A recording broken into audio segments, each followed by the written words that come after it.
اس سے پہلے کہ مولانا صاحب کہیں، میں خود ہی بتا رہا ہوں کہ مولانا صاحب 15 منٹ لیٹ جا رہے ہیں ممبر پہ آج.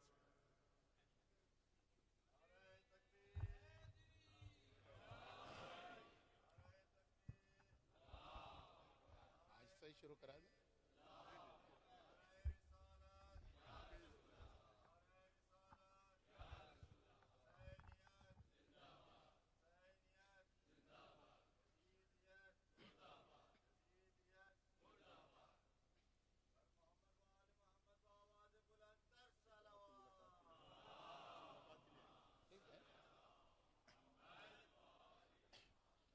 لا حول ولا قوة إلا بالله العلي العظيم. بسم الله الرحمن الرحيم. الحمد لله الملك الحق المبين، والصلاة والسلام على سيد المرسلين سيدنا ومولانا أبي القاسم محمد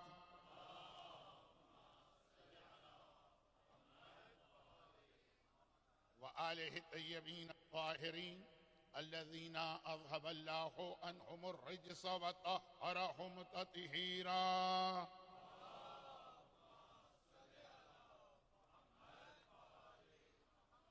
سيما على بقية الله في الأراضين وحجته على العالمين.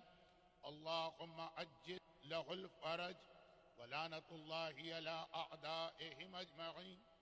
أما بعد، فقد قال الله عز وجل في كتابه المبين: بسم الله الرحمن الرحيم. ومن آياته أن خلق لكم من أنفسكم أزواجا لتسكنوا إليها وجعل بينكم مودة ورحمة إن في ذلك لآيات لقوم يتفكرون.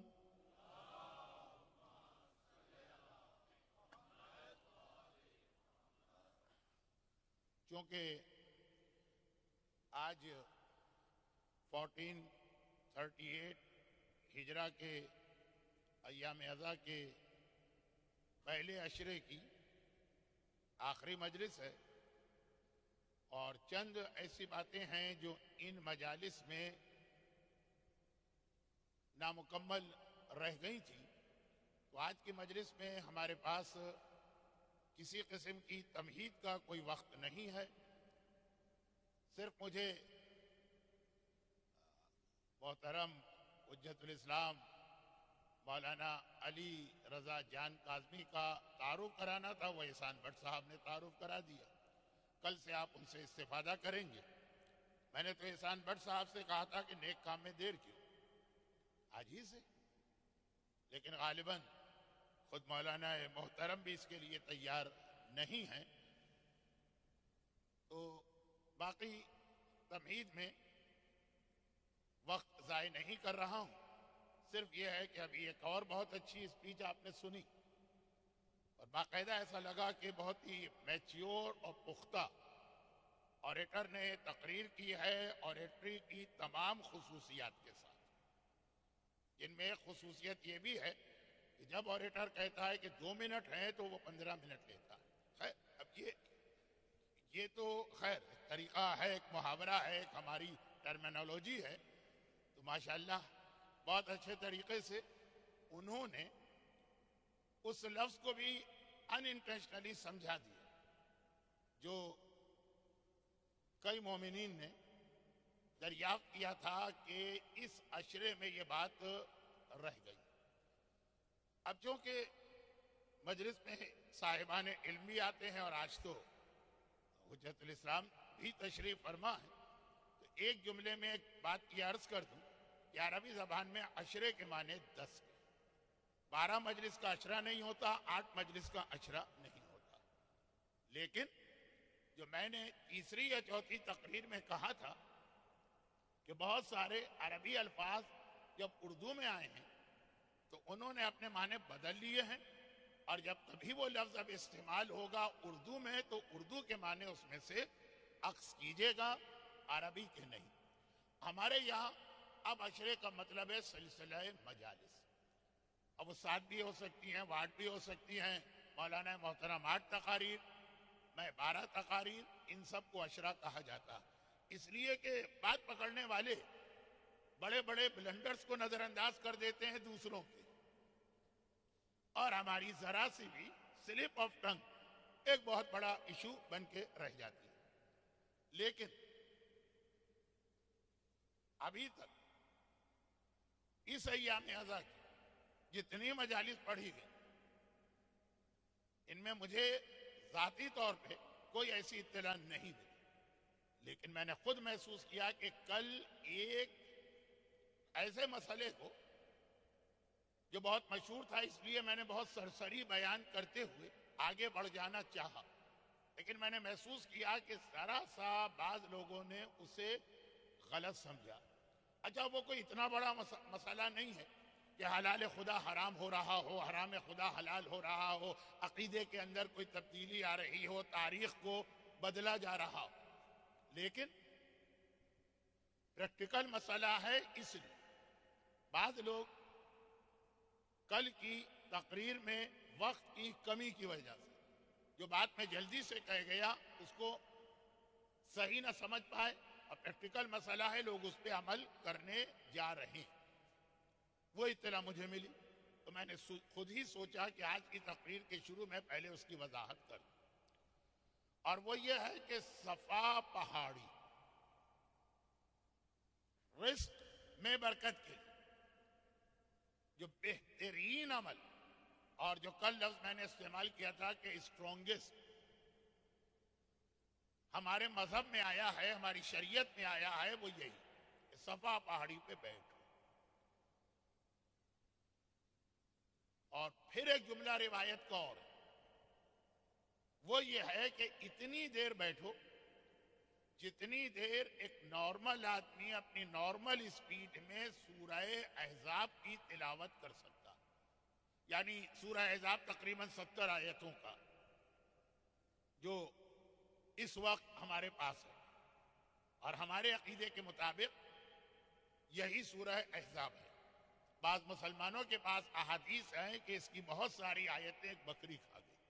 خیر، اب وہ جو بکری کی بات چھوڑیے، لیکن جو اس وقت سورہ احزاب ہے ہمارے عقیدے کے مطابق مکمل، جتنی دیر میں آدمی پڑھ سکتا ہے اتنی دیر صفا پہاڑی پر خالی بیٹھنا۔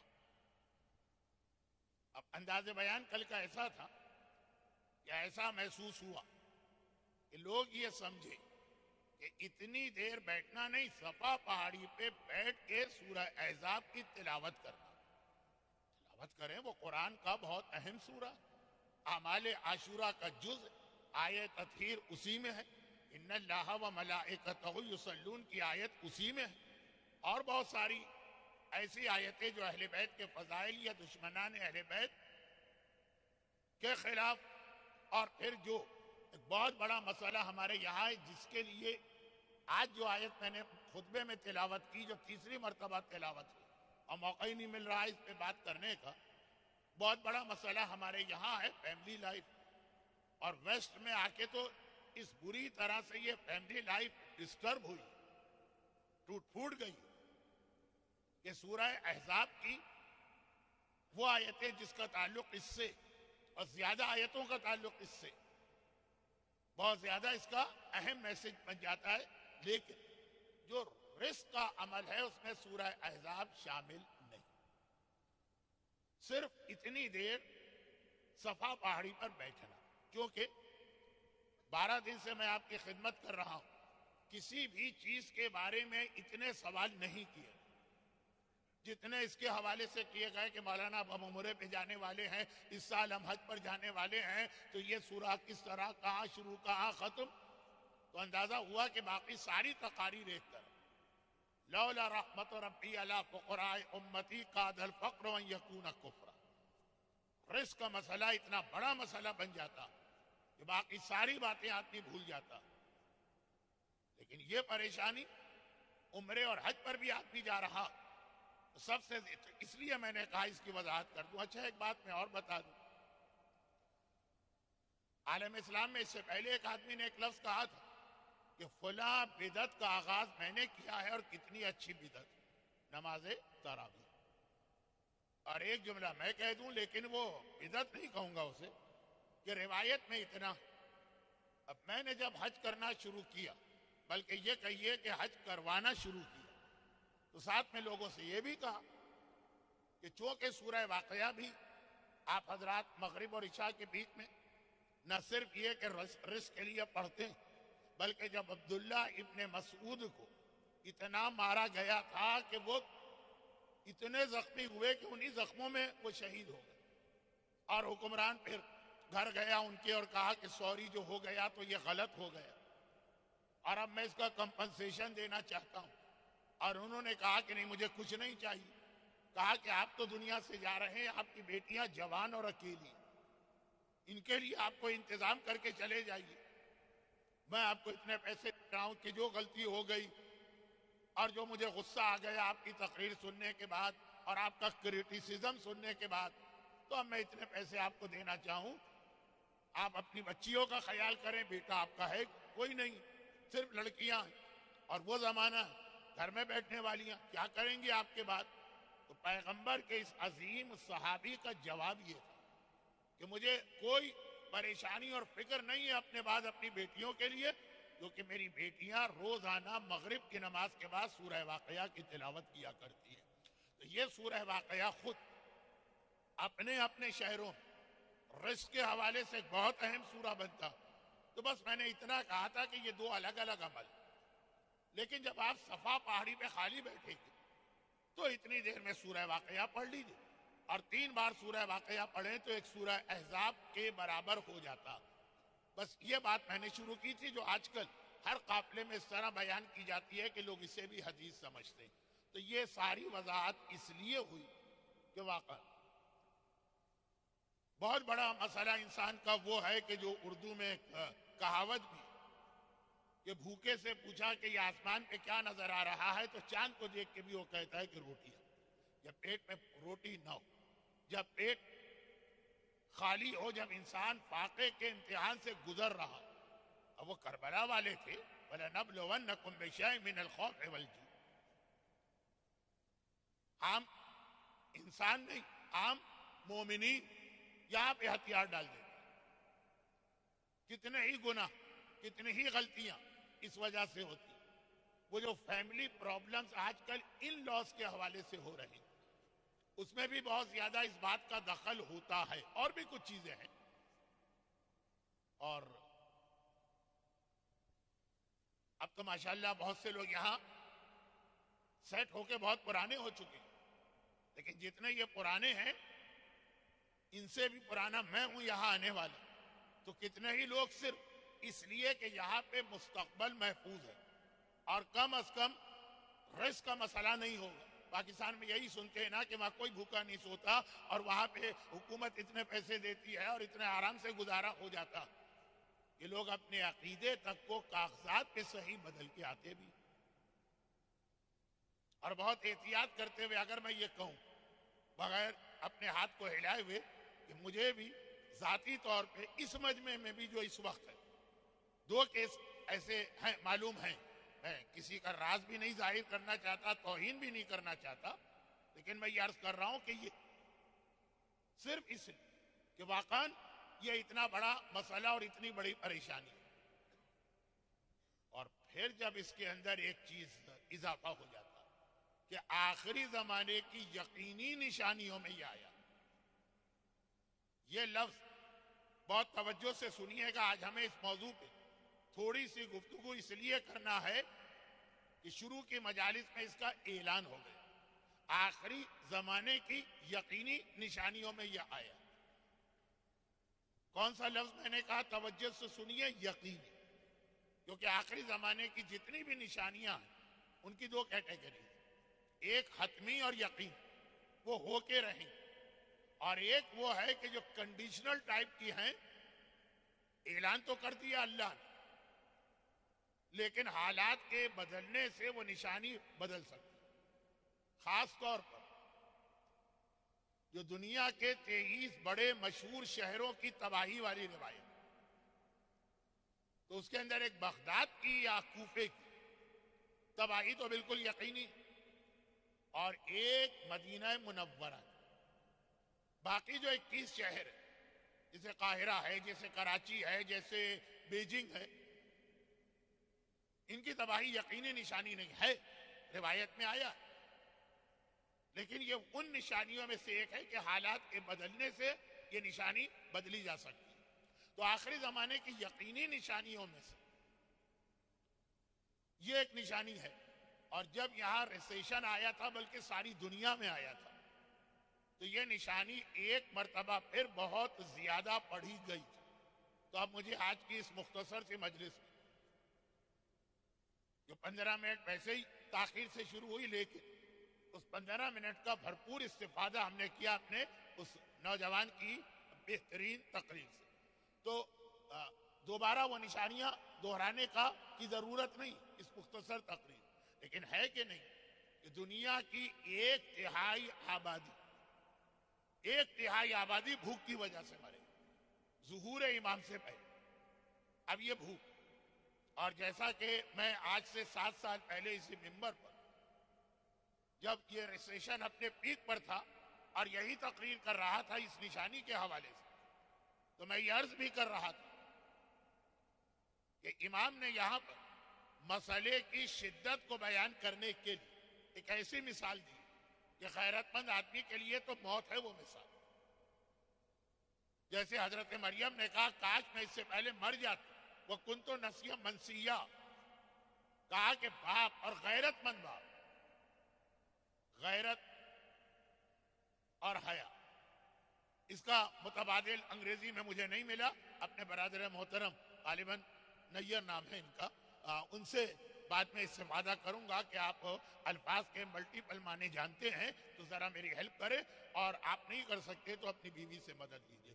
تو وہ خلاصہ یہ کہ غیرت مند باپ اپنی جوان بیٹی ایک وقت کی روٹی کے بدلے میں لا کے بیچ دے گا۔ اب یہ امام مسئلے کی شدت کو بتا رہے ہیں، تو جو میں نے اس سے پہلے بھی لیکن کل کی تقریر کے بعد مسلسل آنے والے سوالات سے محسوس کیا کہ واقعاً بہت بڑا مسئلہ ہے۔ اور پھر امام معصوم کا وہ جملہ بھی جو دنیا کے کلاسک لٹریچر میں اس پہ بہت ناولز لکھے گئے ہیں بہت پہلے سے، یونانی مائتھولوجی کے زمانے سے، کہ آدمی ڈالر، پاؤنڈ، سونا، چاندی ہاتھ میں لے کے بازار میں گھومے گا، روٹی نہیں ملے۔ پیٹ روٹی سے بھرتا ہے، سونے سے نہیں بھرتا۔ پیٹ روٹی سے بھرتا ہے، ڈالر اور پاؤنڈ سے نہیں بھرتا۔ ایک وقت آئے گا کہ چیز کی اہمیت اتنی زیادہ ہوگی کہ یہ پیسے ویسے قیمتی چیز سب بیکار ہو جائے۔ یہ مسئلہ آخری زمانے کا یقینی مسئلہ۔ اور پھر ایک روایت، وقت نہیں ہے کہ پوری روایتیں پڑھوں، میں خالی اس کے ٹکڑے پڑھ رہا ہوں۔ پھر ایک روایت راوی، یہ الفاظ میرے مفہوم روایت کا، اسے ہم علمی زبان میں کہتے ہیں نقل بالمعنی۔ راوی نے امام سے اس مسئلے اور اس جیسے دوسرے مسئلوں کے لیے جو حدیثیں آئی تھیں، مثلا یہ تو روٹی کی بات ہو رہی ہے کہ سب کا مسئلہ، جان،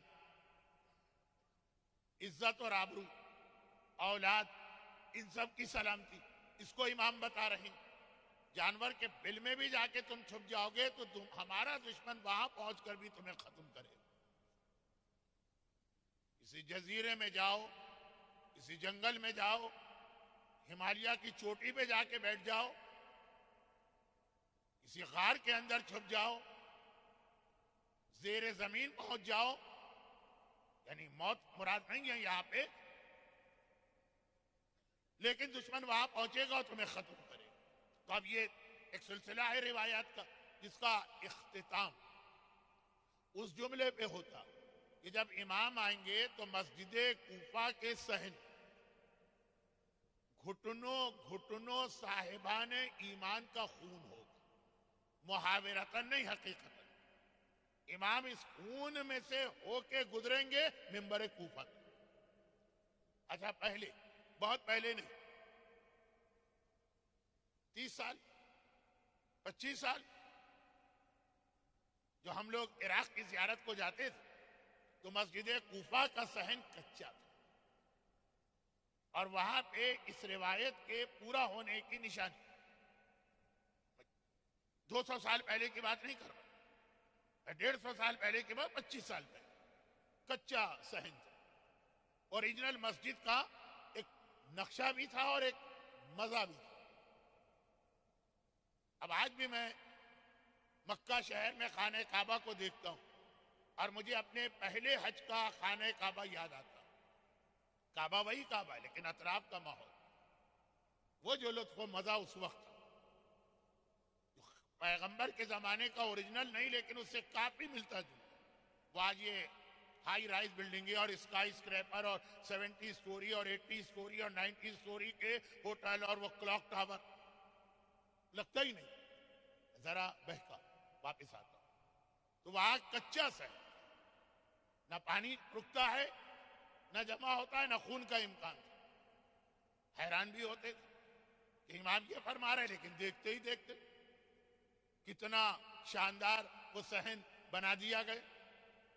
لیکن آج بھی صاحبان ایمان افسوس کرتے کیونکہ صدام نے یہ اجازت دی فلاں گروپ کو. خیر تو اب یہ روایت پوری ہوتی نظر آ رہی اور یہیں وہ حدیث بھی ہے کہ کوفے کی 5 مسجدوں میں نماز پڑھنے سے روکا گیا، جس میں لال مسجد پر تو ہماری پوری تقریر ہوئی.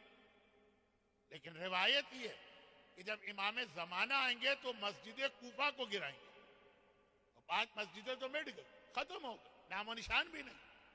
اور جو سب سے اہم مسجد ہے جس نے کوفے کو کوفہ بنایا، یعنی وہ اس معنوں میں نہیں جو لوگ کہتے ہیں کہ کوفہ یعنی بے وفا، اور پھر ہندوستان کے 1-2 شہروں کے نمبر نکالتے ہیں اور کوفے کے نمبر نکالتے تو سیم نمبر نکلتے. تو وہ پلا شہر کوفہ، جس میں ایک میرا شہر بھی ہے لیکن میں نام نہیں لوں گا، اور چونکہ میں کئی شہروں سے تعلق رکھتا ہوں تو بعد میں سوچتے رہیے گا. تو اب یہ ہے کہ وہ نہیں، ان معنوں میں کوفہ کہ مکہ اللہ کا حرم ہے، مدینہ رسول اللہ کا حرم ہے، کوفہ ہمارا حرم. یہ جو معصوم نے کہا، اس کوفے کو معصوم کا حرم بنایا مسجد کوفہ نے، اور وہ امام زمانہ کے توڑے. وہ بھی سمجھ میں آتا ہے جب ہم یہ دیکھتے ہیں کہ مسجد بنائی کس نے، اور مسجد بناتے وقت مولا کے زمانے کی مسجد میں کتنی تبدیلیاں کر دی گئی. میں کدھر جا رہا ہوں، میں رکتا ہوں. خون، اتنا خون، گھٹنوں گھٹ، کس کا؟ صاحبان ایمان کا. اور وہاں سے امام کو گزرنا ہے کیونکہ کوفہ امام کا کیپٹل، اور وہاں ممبر کوفہ پہ امام کو اپنا پہلا خطبہ دینا، جانا اسی علاقے سے. اب یہ جان مال عزت آبرو، وہ روزی رزق روٹیاں. اور یہاں پہ وہ ایک حدیث آ گئی جس کا ایک ہلکا اشارہ میں نے کل کیا تھا. آخری زمانے میں مارنے والے کو یہ نہیں پتا چلے گا میں کس کو مار رہا ہوں اور کیوں مار رہا ہوں، اور مرنے والے کو یہ نہیں پتا چلے گا کہ میں مر کیوں رہا ہوں اور میں مارا کیوں جا رہا ہوں. مسلسل تیسرے دن بھی عاشور تک کابل میں پھر ایک دھماکہ ہوا جلوس میں. خیر تو خلاصہ یہ کہ اب جب یہ ساری روایتیں بیان کی جا رہی ہیں، اچھا آپ حضرات کے ذہن میں اگر ایک خیال ہے تو بالکل غلط خیال. کون سا خیال؟ کہ جب یہ روایتیں امام بیان کر رہے تھے تو سننے والا مجمع یہ سمجھ رہا ہو کہ یہ تو بہت 100 سالوں کے بعد کی روایت، اس کا ہم سے کیا تعلق؟ یا 6 امام کے یا 8ویں امام کے یا 10ویں امام کے زمانے کا مومن یہ سمجھے یہ آخری زمانے کی بات ہے. وہ قتل و غارت گری، وہ روٹی کا مسئلہ، غلط. ہر مومن یہ سمجھ رہا تھا کہ یہ واقعہ میرے زمانے میں پیش آئے گا. ظہور امام کا واقعہ یہ تو کسی کو معلوم بھی نہیں تھا کہ غیبت اتنی لمبی ہوگی. لوگ سمجھ رہے تھے 2 سال 3 سال 1 سال 5 سال بس یہ واقعہ پیش آنے والا. حتیٰ ایک حدیث ایسی ہے جسے بیان کر کے شاید میں آپ کو کنفیوز کروں،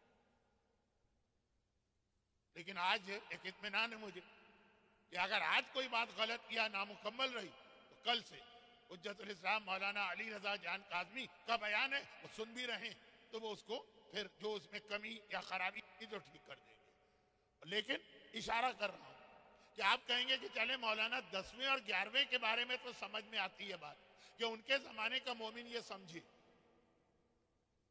کہ ظہور امام جو ہے وہ بس 5 سال میں ہوگا. 6 امام کے زمانے کا مومن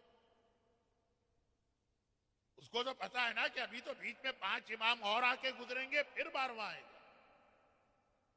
یہاں دو بہت جلدی جلدی باتیں بتانا ہے مجھے. پہلی بات تو یہ ہے کہ ہمارے پاس 12 اماموں کے نام اور عدد والی جو حدیث یہ آج اتنی مشہور ہے، معصومین کے زمانے میں ہر ایک کو نہیں بتائی گئی. جابر ابن عبداللہ انصاری مسجد میں بیٹھ کے وہ حدیث سنا رہے ہیں جس میں 5ویں امام کا بھی ذکر، لیکن ہر ایک کو نہیں بتائی گئی. نہ نام کے بارے میں پتا تھا نہ عدد کے بارے.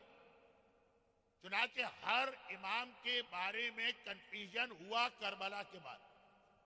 چوتھے امام کی امامت آدھوں نے مانی، آدھے نے نہیں مانی. 5ویں امام کی امامت آدھوں نے مانی، آدھوں نے نہیں مانی. جن آدھوں نے نہیں مانی وہ ایک زیدی فرقہ بھی بن گئے. اور یہ ایک ایسا فرقہ جو یمن کی وجہ سے آج کل نام بہت مشہور، مگر پھر بھی اس کے بارے میں بلا بات سے بات نکل رہی ہے. لیکن یہ کوئی نیا انداز بیان ہے، یہ آج پہلی بار میں یہ حماقت و غلطی کر رہا ہوں، تو کرتا ہی رہتا ہوں. ایک جملہ زیدی یمن، یاد کیجئے 3 سال اس سے پہلے، 1 سال پہلے میں یعنی 1 سال چھوڑ کے اس سے پہلے عشرے میں آیا تھا، پہلے عشرے اس سے پہلے 3 سال پہلے آیا تھا. یمن کے بارے میں اس وقت سے میں نے کہنا شروع کیا کہ ظہور ایمان کے موقع پہ جو سب سے پہلا، سب سے طاقتور اور سب سے اچھا لشکر امام کی مدد کے لیے نکلے گا وہ یمن سے نکلے گا. اور یہی وجہ کہ ہمارے قدیم علماء کی مجتہدین اور مراجع نہیں، متقی اور صاحب عرفان علماء کی بڑی تعداد زندگی کے آخری زمانے میں یمن میں جا کے قیام کرتے تھے کہ اب امام آنے والے ہیں تو ہم یمن میں رہو، کہ یمن کا لشکر یقینی لشکر. باقی جو لشکر جائیں گے سید حسنی کا، اس میں تو 4000 آدمی خلاف ہو جائیں گے امام کے. ہر لشکر میں کچھ نہ کچھ گڑبڑ ہوگی.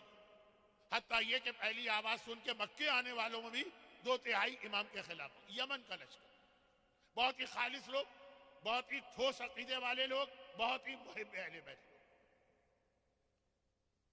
شیعت کی تاریخ ایک بات بہت اہم، ابھی ذرا الگ الگ باتیں ہو رہی. علم، ہماری بنیاد علم. رضینا بالقسمت الجبار العلم فینا والمال العلم لنا والمال لأعدائنا. مولا کا مشہور فرمان، اللہ نے یہ تقسیم کر دی اور ہم اس تقسیم پہ راضی ہو گئے. علم ہم کو دیا، مال ہمارے دشمنوں کو دیا.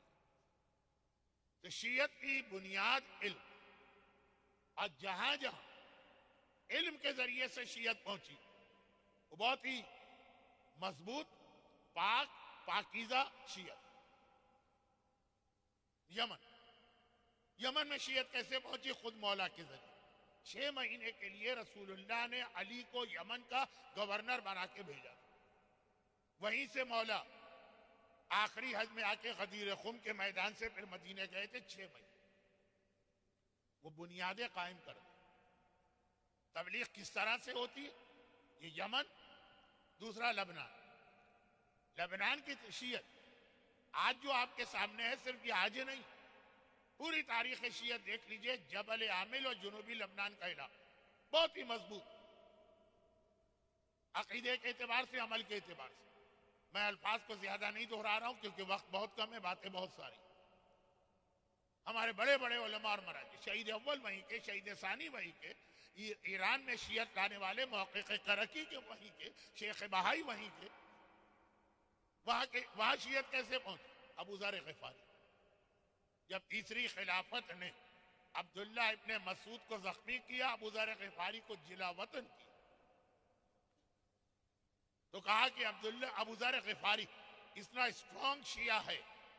میں نے اسی عشرے میں ایک بات کے جملہ دہرایا ان معنوں میں کہ 85 دفعہ پڑھ چکا ہوں. رسول اللہ نے کہا تھا کہ سلمان وقت آئے تو تم پہ بھی تقیہ واجب. ابو ذر سے کہا کہ تم تقیہ کے قانون سے مستثنا، ایگزیمپٹڈ. تو کہا کہ اتنے آؤٹ اسپوکن قسم کا آدمی کسی سے نہیں ڈرتا، اس کو ایک ہی آدمی روک سکتا، معاویہ. چنانچہ ان کو شام بھیجوایا. اور ابو ذر تاریخ اسلام کی واحد شخصیت ہے کہ معاویہ بھی ان پہ کنٹرول نہ کر سکا اپنے حساب سے. معاویہ بھی گھبرا گیا، ڈر گیا، خوفزدہ ہو گیا. حکومت سے کہا بھائی اپنا آدمی واپس لے لو، یہ تو یہاں پہ اس جملے سے میں اپنے موضوع پہ بھی آ رہا ہوں. فتنہ و فساد برپا کر رہا, میرے قابو میں نہیں آ رہا. یہ ابو ذر ہیں جنہوں نے لبنان, جبل عامل, جنوبی لبنان جو اس زمانے کے شام کا حصہ, شیعت کو پہنچائے. جہاں جہاں علم کی بنیاد پہ شیعت گئی اور جہاں جہاں عقیدت و محبت میں گئی ہے, علم نہیں تھا, وہاں پہ پھر یہ ہے کہ مقامی کلچر سے اس طرح ملی کہ کچھ چیزیں, یہ کل رات کی مجلس, کچھ چیزیں اسلام ہے, کچھ چیزیں ہندو مذہب, کچھ چیزیں ایمان ہے, کچھ چیزیں کینیڈین کلچر, ملا دیا گیا. مخمل میں ٹاٹ کا پیوند لگا دیا گیا اور اس کا نتیجہ بعض اوقات بڑے تماشے ہوتے.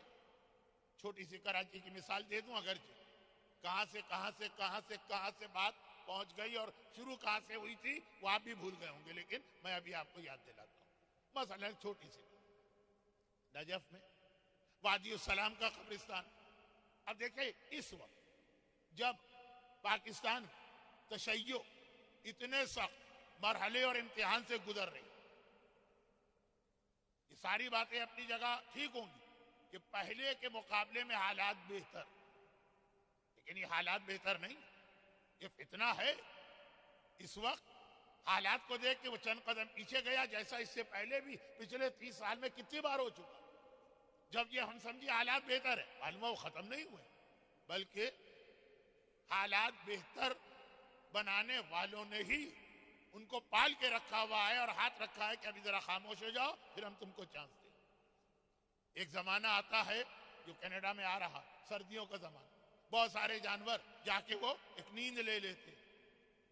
ہاں, ہائبریشن مجھے وہ لفظ نہیں آتا تھا اور شاید ابھی بھی میں غلط کہہ گیا. اب وہ ہے ریچھ اور بھی کئی جانور, پھر وہ ایک مرتبہ انگڑائی لے کے اٹھتے ہیں. یہ ابھی تک سب ہیں اپنی جگہ. بظاہر یہ لگ رہا ہے کہ حالات بہتر ہیں, لیکن آج بھی جان, آج بھی مال, آج بھی عزت, آج بھی اولاد, ہر چیز پہ حملے ہو رہے ہیں. ان حالات میں بھی بجائے اس کے کہ اس کی جانب بہت سیریس توجہ دی جائے. ہیں مخلص نوجوان, ہیں مخلص بزرگ, کتنے پرسنٹ. ہماری قوم کہاں الجھی ہوئی ہے. مثلا اس وقت جو مسئلہ کراچی میں بہت گرم ہے, ارے یہ کیا غضب کرنے جا رہے ہیں, ہمارے مرحومین کو اتنے ثواب سے محروم کرنے جا رہے. اب ہوا یہ ہے کہ دنیا کے ہر شہر کی طرح یہ کراچی اور لاہور دونوں میں مسئلہ ہوا ہے, دونوں میں ایک ہی قسم کے اعتراضات.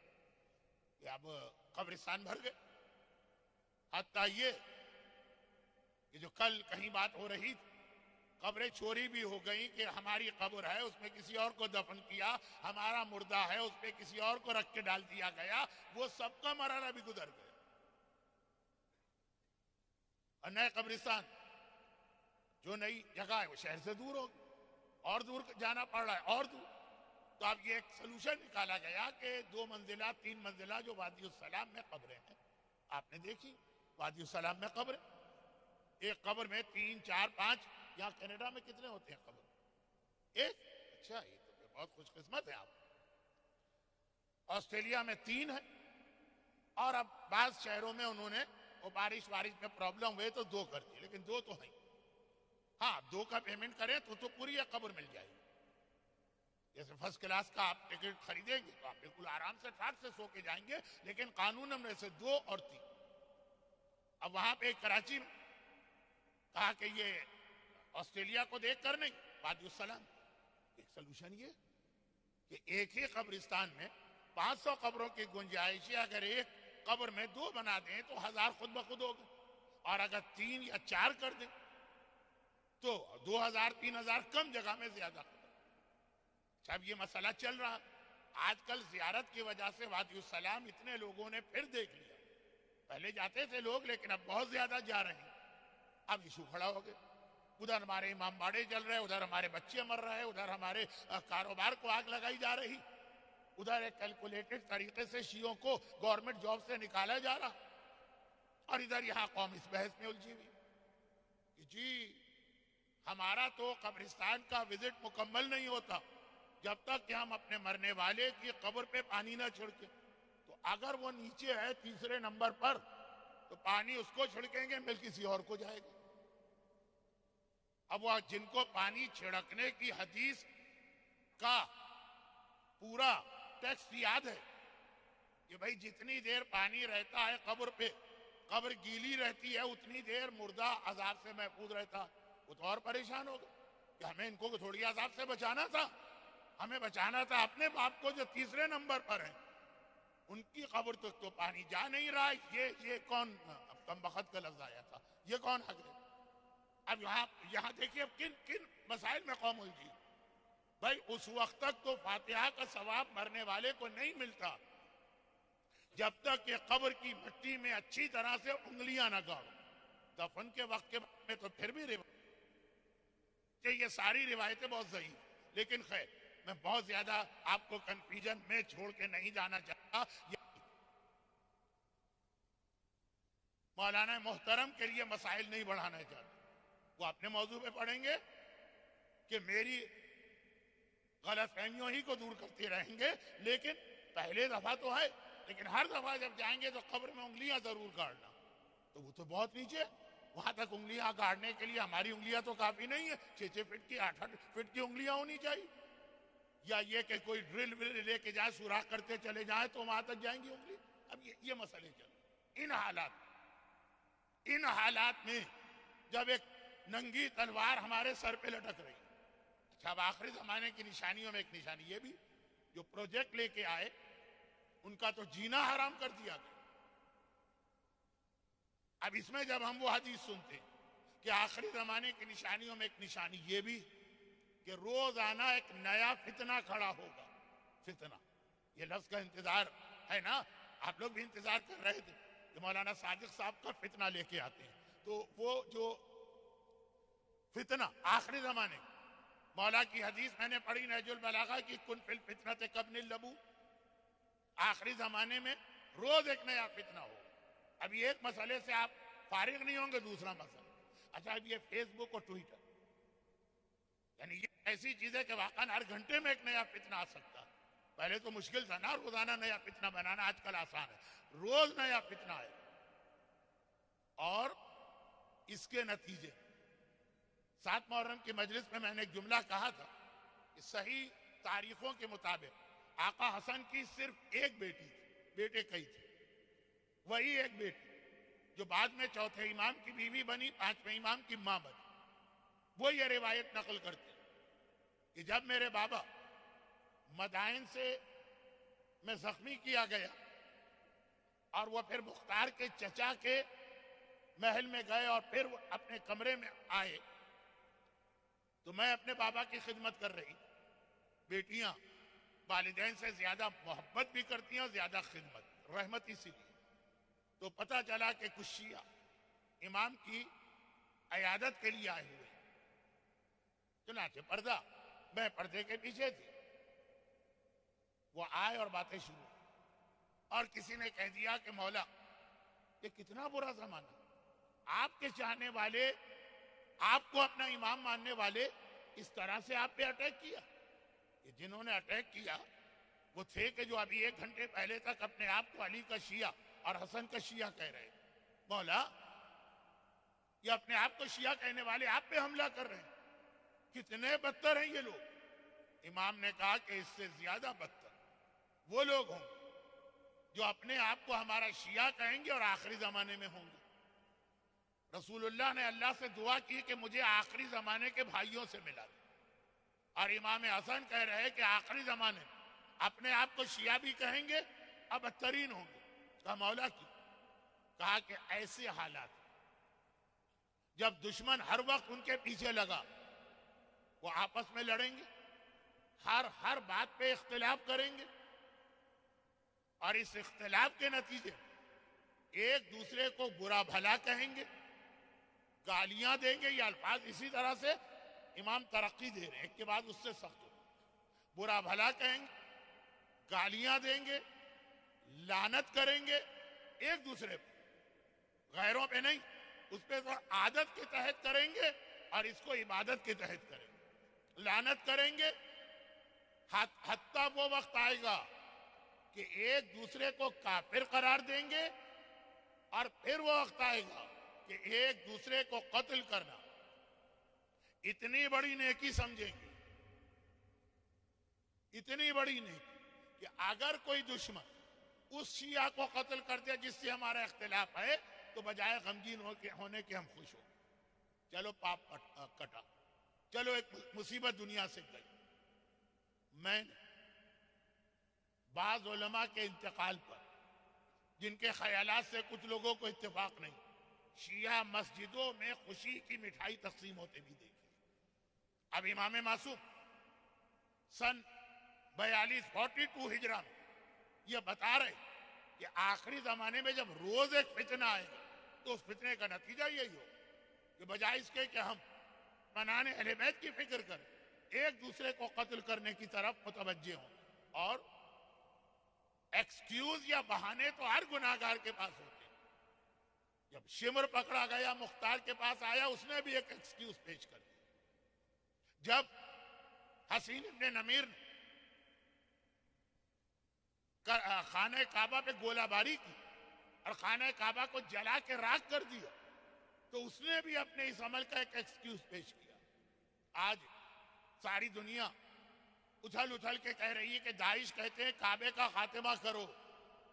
اس سے پہلے 2 مرتبہ ایسے لوگ جنہیں سارے مسلمان خلیفۃ المسلمین قرار دیتے ہیں، ایک یزید، ایک عبد الملک ابن مروان، خانہ کعبہ کو جلا چکا ہے، خاتمہ کر چکا ہے۔ یہ کوئی نئی بات نہیں ہوگی کہ اگر داعش اپنے اس منصوبے پہ کامیاب ہوئے، انشاءاللہ تو نہیں ہوں گے لیکن اگر ہوں گے تو اس سے پہلے بھی ہو چکے۔ اور ایکسکیوز، جب خولی کو ہمیں غریبہ عصر عاشور کی مجلس میں میں نے اس کے مظالم پڑھے تھے، گرفتار کر کے لایا گیا، وہ 3 ظلم کرنے والا، اس کے پاس بھی ایک ایکسکیوز تھا، تو وہ تو ہر ایک کے پاس ہے۔ شیعہ بھی یہی کہیں گے کہ نہیں، وہ دشمن اہل بیت کے مقابلے میں اس کا مرنا بہتر ہے، کیونکہ یہ اپنے اندر ہے، پہلے اندر کے دشمنوں کو ختم کرو تو باہر کے دشمنوں سے جنگ کر سکتے۔ روز ایک فتنہ آئے گا، اس کے نتیجے میں گالم گلوچ، سب و شتم، لعنت، کافر اور آخر میں قتل۔ خود قتل کرنے کی ہمت نہیں ہے تو اگر کوئی قتل کر دے کسی مظلوم شیعہ کو تو ہم خوش ہو جائیں، کیونکہ ہمارا اس سے کسی قسم کا کوئی نظریاتی اختلاف، ہر اختلاف کو کفر و ایمان بنا دیا۔ آخری زمانہ فتنہ، اب فتنہ کہتے کسے؟ یقیناً فتنے کے ایک معنی تو وہی ہے جو اردو میں دوسرا لفظ ملا کے کہیں تو سمجھ میں آتے، فتنہ و فساد۔ یقیناً ایک معنی تو وہ ہے، لیکن وہ معنی کل والی مجلس 10%۔ جو پہلے معنی فتنے کے ہیں، جو تبادر ذہنی ہے، جو 90%، وہ وہی جو ابھی ہمارے برادر محترم نیر، کیا نیر اکبر ہے نا، نیر ہیں، اچھا، تو جو ابھی وہ بتا رہے تھے ٹیسٹ، ایک ٹرائل۔ فتنہ کہتے وہ چیز کہ جب آپ کے سامنے کوئی ایسی چیز آ جائے جس کے بارے میں یہ ڈاؤٹ پیدا ہو جائے دل میں کہ یہ جینین ہے، ریل ہے، یا یہ کہ فیک اور 2 نمبر کا مال ہے۔ اگر یہ شک ہو جائے، آپ کے پاس گولڈ آئے، گولڈ، سونا، اب یہ خالص سونا ہے، 24 کیرٹ یا 22 یا 21 یا 9 یا 8 کیرٹ یا اس سے بھی کم، خالی اوپر سے پانی چڑھا دیا گیا، ایسا ہوتا ہے نا۔ جیسے جب لوگوں نے زیڈ فار زیبرا کم دیکھے تھے تو گدھوں کے اوپر کلر کر کے زیبرا بنا کے بیچ دیے گئے ان قوموں کو جنہیں اپنے زو کے لیے چاہیے تھے۔ مثلا اب یہ تو خیر ایک ایکسٹریم بات ہو گئی ہے، لیکن سونے میں تو آپ بہت نہیں بلیو نہیں کرتے، بہت نقصان اٹھا چکے ہوں گے۔ ہر سونار کے یہاں سے، جب تک آپ کراچی میں تھے، میں یہاں کی بات نہیں کر رہا، ہر سونار کے یہاں سے آپ خریدیں گے بھی نہیں آپ سونا، اس سونے کے نام پہ پتہ نہیں کیا دے دیا۔ اچھا، آپ سونار کے پاس بھی سونا جائے، ہمارے پاس اگر یہ معلوم کرنا ہو کہ یہ سونا واقعاً ریل سونا ہے، جینین سونا ہے، کھرا ہے کہ نہیں یا کھوٹا، تو اس کے لیے ایک ٹول ہوتا ہے، کوئی مشین ہوتی ہے، کوئی آلہ ہوتا ہے، کیونکہ وہ ہر زمانے میں بدلتا رہتا ہے، تو کسوٹی وغیرہ کا لفظ نہیں لا رہا، اردو والوں کے لیے بھی مشکل ہو جائے گا۔